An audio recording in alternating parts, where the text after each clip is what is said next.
ពោះជាតិឆាញ់អស់ចាអ្នកស្រុកតែងថាលោកខ្ញុំនេះណាឆាញ់ឆាញ់លេខ1គ្រឿងឃើញដាក់នៅនឹងមុខរបឲ្យហាន់ទុកពុកម៉ែថែមបានត្រយងជ័យស្រស់ត្រសក់ទៅខាងនោះមិនឆ្ងាញ់កុំពិសាអីឲ្យយើងតែចាំសារៀបរយរកពីមានអាណាម័យចង់កើនឹងចាំដល់ខាត់រាល់ថ្ងៃណាជឿឯងញ៉ាំก๋วยเตี๋ยวវិញណាដឹងព្រោះសិនជុំពាក់ក៏បានមួយចានមិនឆ្អែតក៏អាចចប់ទុក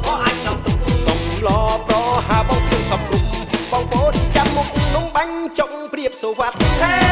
នំខ្ញុំអ្នកជួយចិត្តរញៀវមិនដូចก๋วยเตี๋ยวគ្មានអ្នកជាវគ្មានអ្នកស្កាត់សំឡនំបាញ់ចុកខ្មែរតែត្រូវមាត់អ្នកផងហៅខាត់សរសើរគ្រប់មាត់ថាឆេងពិសាណា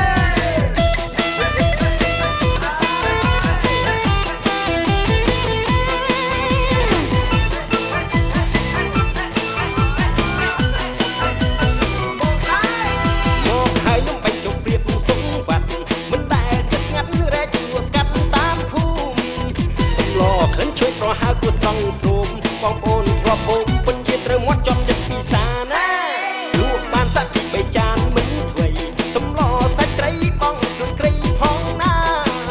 បងគ្រឿងមិនថារសជាតិឆាញ់អស់ចាអ្នកស្រុកតែងថានំខ្ញុំនេះណាឆាញ់លេខ1គ្រឿងឃើញដាក់នៅនឹងមុខរបឲ្យហាន់ទុកម៉ែពុកថែមបានត្រយងជ័យស្រស់ត្រសក់ទៅហាន់នោះមិនឆ្ងាញ់កុំពិសាអីឲ្យលេងតែចាំអារៀបរយរបៀបមានអាណាម័យចង់កើតនឹងចាំដល់ខាត់រាល់ថ្ងៃណាជឿឯងញ៉ាំก๋วยเตี๋ยวវិញណាព្រោះសិនជុំពាក់ក៏បានមួយចានមិនឆ្អែតក៏អាចចប់ទុក